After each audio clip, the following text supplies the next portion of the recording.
Assalamualaikum warahmatullahi wabarakatuh.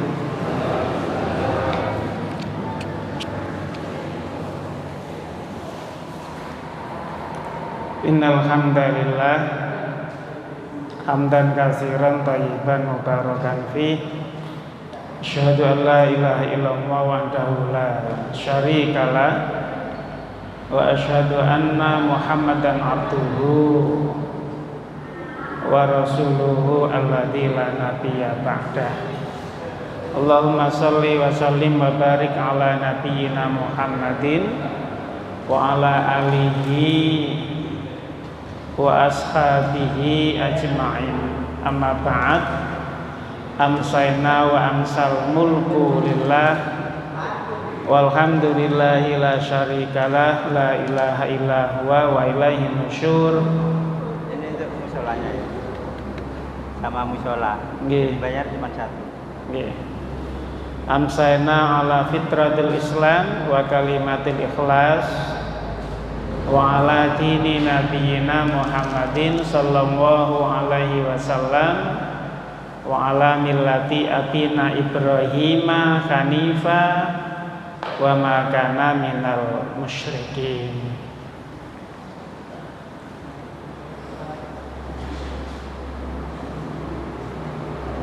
Allahumma inna amsayna minka fi ni'matin wa afiyatin wa sitrin fatimma alaina ni'mataka wa afiyataka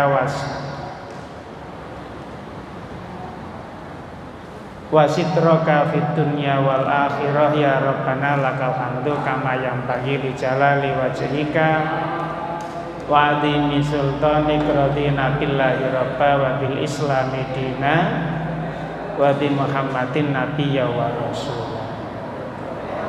Hadirin jamaah salat maghrib yang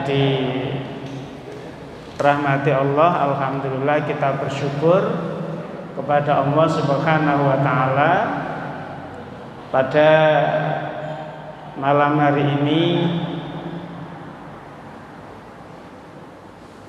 kita masih dikaruniai oleh Allah Subhanahu wa taala nikmat kesehatan, nikmat kesempatan dan bisa beristiqomah melaksanakan sholat maghrib secara berjamaah.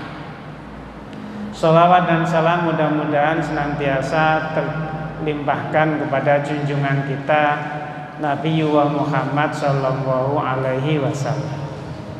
Para jamaah yang dirahmati oleh Allah, kita lanjutkan kajian kita pada surat An-Nisa ayat yang ke-43 yang kemarin belum kita selesaikan.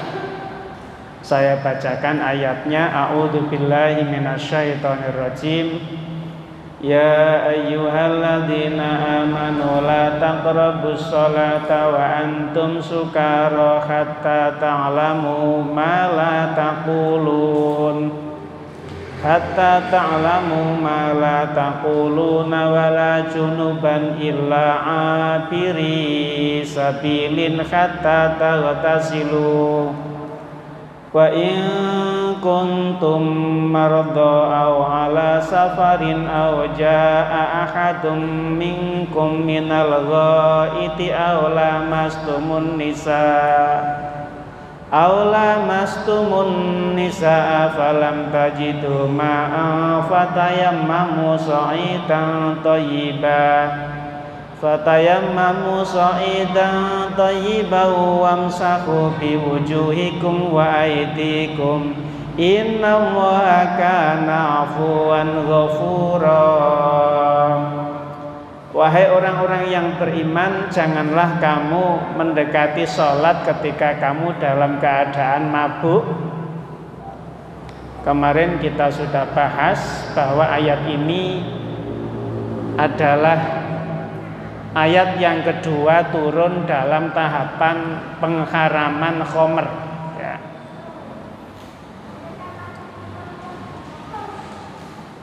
Hatta ta'lamu ma taqulu, sehingga kamu mengetahui apa yang kamu ucapkan.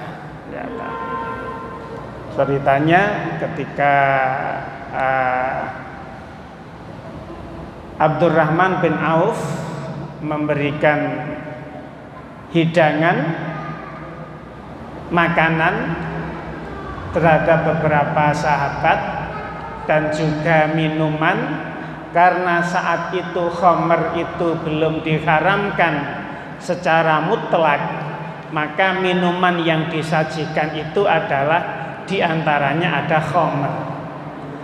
Ketika para sahabat setelah menikmati jamuan makanan Abdurrahman bin Auf dan juga meminum khamrnya, maka mereka keadaannya masih mabuk. Waktu sholat datang, sehingga sang imam kemudian membaca surat Al-Kafirun yang gak ketemu ujungnya, padahal kurang lakum dinukum waliyadin, gak ketemu ujungnya karena keadaannya mabuk. Ini sekali lagi ayat pada tahapan pengharaman khamr yang kedua, ya. Karena yang terakhir itu turunnya ayat innamal khamru wal maisiru wal ansabu wal azlamu rijsum min amali syaitan fajtanibuhu. Nah, itu sudah haram. Kalau sudah Allah Subhanahu wa taala memerintahkan atau menyebutkan bahwa khamr, innamal khamru wal maisiru judi, wal ansabu berhala, wal azlam mengundi, nasib dengan anak panah, itu najis. Allah memerintahkan agar kaum muslimin menjauhinya. Maka setelah itu mutlak pengharaman khamr itu, dan tidak boleh lagi mendekatinya, tidak boleh lagi meminumnya.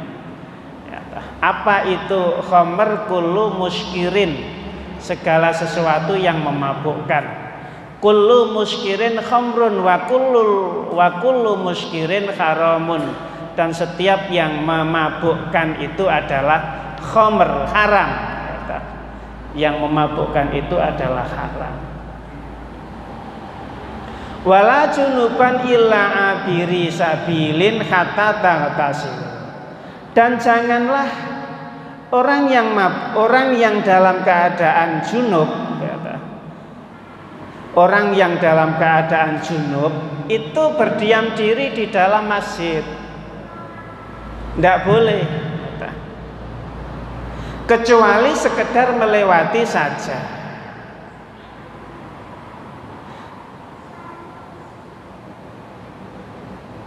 Sebelum kamu mandi. Wa in kuntum marda au ala safarin au jaa ahadum minkum minal ghaiti aw lamastumun nisa falam tajidu ma'a fatayamamu sa'idan thayyiban. Adapun jika kamu sakit atau sedang dalam perjalanan, au jaa ahadum minkum minal ghaid, atau kamu barusan selesai buang hajat atau buang air. Ghaid itu kan asalnya itu tempat yang rendah, ya. Jadi atau kamu datang dari tempat yang rendah asalnya. Mengapa dimaknai dengan buang air? Ya, karena umumnya orang-orang zaman dahulu itu tidak memiliki WC di rumah, ya, tidak memiliki WC, sehingga ketika mereka ingin buang air itu kan dia harus turun di tempat yang rendah. Mengapa harus turun di tempat yang rendah? Karena tanggulnya itu sebagai pelindung apa niku, ya, sebagai nutupi awake, ya ta. Gak ngoten ta riyen niku. Orang punya WC itu kan, masing-masing rumah punya WC itu kan baru berapa tahun belakangan ini. Dulu itu kan tidak ada yang punya WC ya. Kalau kepengen buang air besar ya nang barongan. Iya. Mengapa nang barongan? Ya karena barongan itu kan bisa nutupi dia, atau masuk ke sungai, atau sungai yang sudah kering ya. Sungai yang sudah kering itu nek musim kemarau ya, itu masuk nang sungai ya. Jadi auja'akumul ghaid itu makna asalnya adalah tempat yang rendah ya. Tetapi di sini dimaknai karena orang itu menuju tempat yang rendah dalam rangka buang air besar, maka di sini dimaknai atau kamu datang dari buang air, awlamastumun nisa, atau kamu menyentuh perempuan, falam tajidu ma'an, sedangkan kamu tidak mendapati air, fatayamamu sha'idan thayyiba, maka hendaklah kamu bertayamum dengan menggunakan debu yang suci ya, dengan menggunakan debu yang suci. Bagaimana caranya? Famsahu biwujuhikum wa aidikum, usaplah wajahmu ya, dan juga tangan. Famsahu biwujuhikum wa aidikum innallaha kana afuwan ghafura. Sesungguhnya Allah Maha Pemaaf dan juga Maha Pengampun. Para jemaah yang dirahmati oleh Allah, kita lanjutkan pembahasan pada wala junuban illa abiri sabilin kata tagtasil. Perihal larangan bagi orang yang junub, keadaannya junub, itu menetap di dalam masjid. Tidak boleh sebelum orang itu bersuci, sebelum orang itu mandi besar ya, hukum ini berlaku juga bagi wanita yang sedang haid dan juga wanita yang sedang nifas ya. Jadi perhatikan ibu-ibu yang sedang haid atau yang sedang nifas ya, tidak boleh menetap di dalam masjid meskipun itu sedang rapat ya. Karena itu sesungguhnya menyelenggarakan acara-acara tertentu di masjid itu kan mengandung resiko ya.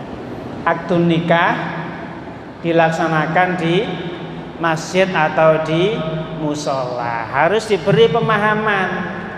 Untuk ibu-ibu yang sedang haid tidak boleh masuk di dalam masjid atau di dalam musola ya, harus diberi pengertian. Soalnya kalau tidak diberi pengertian bisa melanggar ketentuan ayat dan juga hadis Rasulullah Shallallahu Alaihi Wasallam ya kan. Kalau akad nikah itu di musola, di masjid itu kan terasa lebih sakral ya, lebih sakral ya. Tidak apa-apa, boleh-boleh saja, tetapi ada hukum-hukum yang harus diketahui dan diikuti bagi mereka para pengantar, pengantin, para pengiring pengantin, para undangan, khususnya yang perempuan ya, jika hubungannya dengan haid ataupun nifas ya, atau bagi undangan laki-laki jika keadaannya junub ya, mereka tidak boleh berdiam diri di dalam masjid, itu tidak boleh. Mengapa tidak boleh? Apa khawatir delewer? Ya tidak boleh, tidak usah bertanya, tidak boleh ya, Bagi wanita haid sekarang kan juga tidak mungkin ya dilewer itu tadi karena ada pembalut. Ya tidak boleh, tidak usah bertanya, tidak usah ditanyakan kenapa kok tidak boleh. Ya diikuti saja, diikuti saja. Kecuali sekedar lewat. Nek lewat saja boleh. Jadi ayat ini hubungannya dengan dahulu rumahnya para sahabat Ansor itu banyak yang pintu-pintunya itu berhadapan dengan Masjid Nabawi, sehingga ketika mereka itu dalam keadaan junub dan tidak memiliki tandon air, agak dekiwan, semerep kiwan,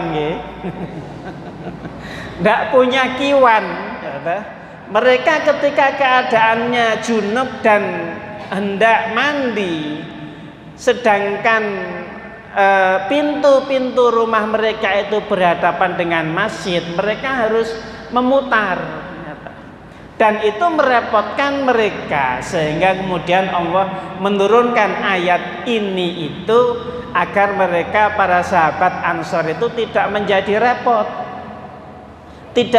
repot, boleh lewat menuju ke tempat pemandian umum ketika mereka ingin mandi besar, Jadi kaitannya dengan itu. Sama halnya dengan ketika wanita yang haid, mereka boleh lewat saja, atau wanita yang nifas itu juga boleh saja lewat, tidak berdiam diri di dalam masjid. Dasarnya apa? An Aisyah radhiyallahu anha qalat qala li Rasulullah sallallahu alaihi wasallam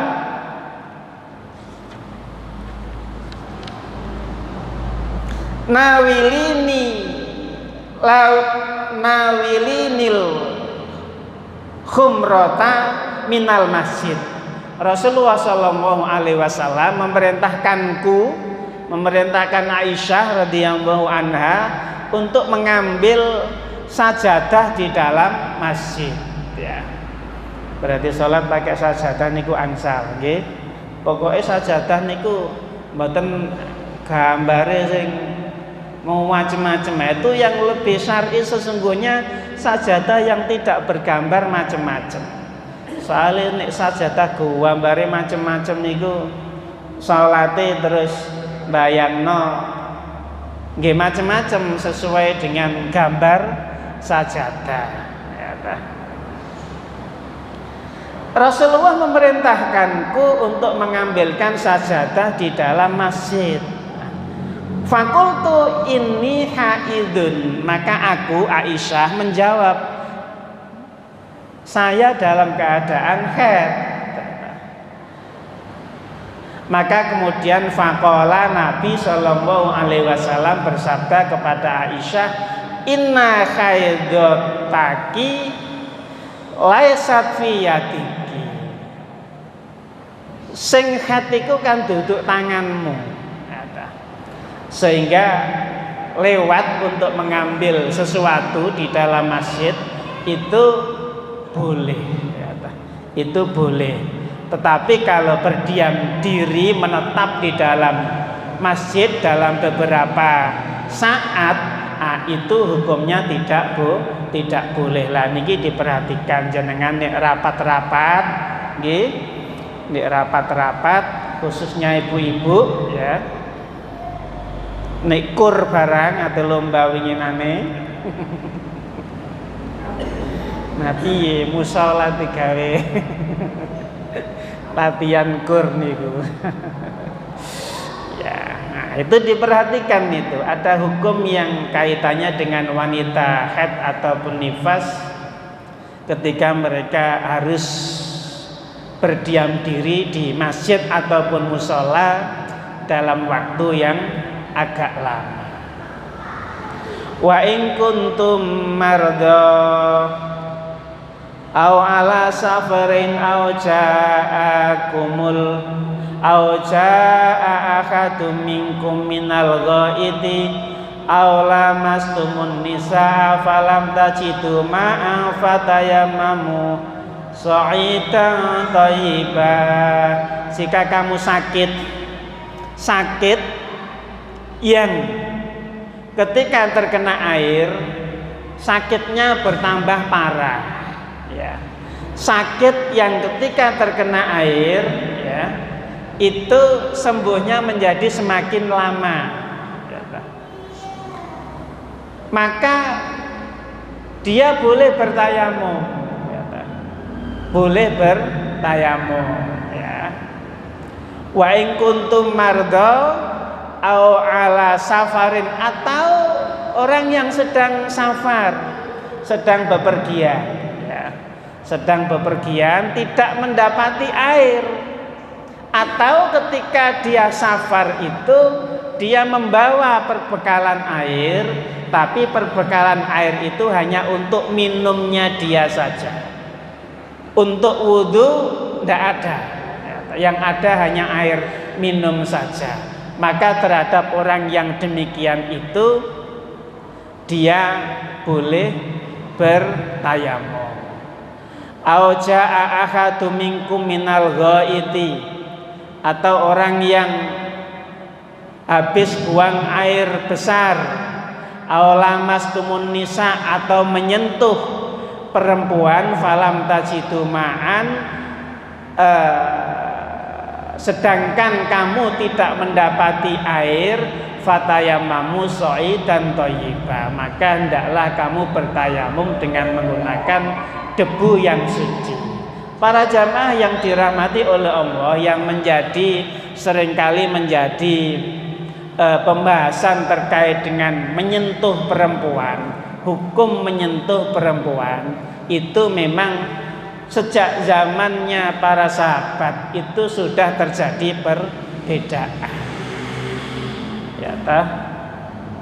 Di dalam ayat ini, ya toh, atau juga di dalam surat apa itu Al-Maidah, idza qumtum ila sholati faghsilu wujuhakum dan seterusnya, itu muatan pada bagian akhirnya itu hampir sama dengan ayat ini, yakni ada perintah untuk bertayamum ketika seseorang itu tidak mendapati air. Termasuk diantaranya adalah awlamastumun nisa. Nah, di dalam Al-Quran terkait dengan ayat ini ada dua qiraah. Qiraah itu apa? Bacaan, ya toh? Ada dua bacaan. Ada yang awlamastumun nisa, lanya dibaca pendek, awlamastumun nisa. Ada yang awlamastumun nisa, ya. Lanya dibaca panjang, ya. Tetapi di dalam mushaf kita itu lanya dibaca panjang, ya. Kalau lanya dibaca panjang itu awlamastumun nisa, itu la yang dipanjangkan di situ itu mengandung makna saling, ya. Sehingga kemudian para ulama, sebagian ulama itu memaknai bahwa awlamastumun nisa itu bukan bersentuhan begini, laki-laki perempuan senggolan batal, tidak demikian, tetapi yang dimaksud di situ adalah bersetubuh. Sehingga awlamastumun nisa itu sebagian ulama memaknainya bersetubuh, ya, yang menyebabkan seseorang itu harus mandi, ya, atau jika tidak mendapati air seperti halnya ayat ini, maka dia harus bertayamum. Kapan? Ketika ia hendak mengerjakan sholat. Tapi kalau lamasa itu dibaca pendek, lamastum itu lanya dibaca pendek, maka maknanya adalah bersentuhan kulit sesama kulit antara laki-laki dan perempuan, itu membatalkan wudhu. Jadi perbedaannya memang di situ. Di dalam Al-Quran sendiri ada beberapa ayat yang menerangkan, misalnya wa in talaqtumuhunna min qabli antamassuhunna. Antamassuhunna faqad faradtum lahunna faridatan fanisfu ma faradtum. Dan jika kamu menceraikan mereka, istri-istri itu, sebelum kamu sentuh. Di sini maknanya sentuh di situ adalah mencampurinya atau menyetubuhinya. Padahal kamu sudah menentukan maharnya, ya, mahar musamma yang sudah kita pelajari, maka bayarlah 1/2 dari yang telah kamu tentukan. Jadi di sini memang yang dimaksud aulamastumun nisa itu memang ada yang dimaknai dengan persetubuhan.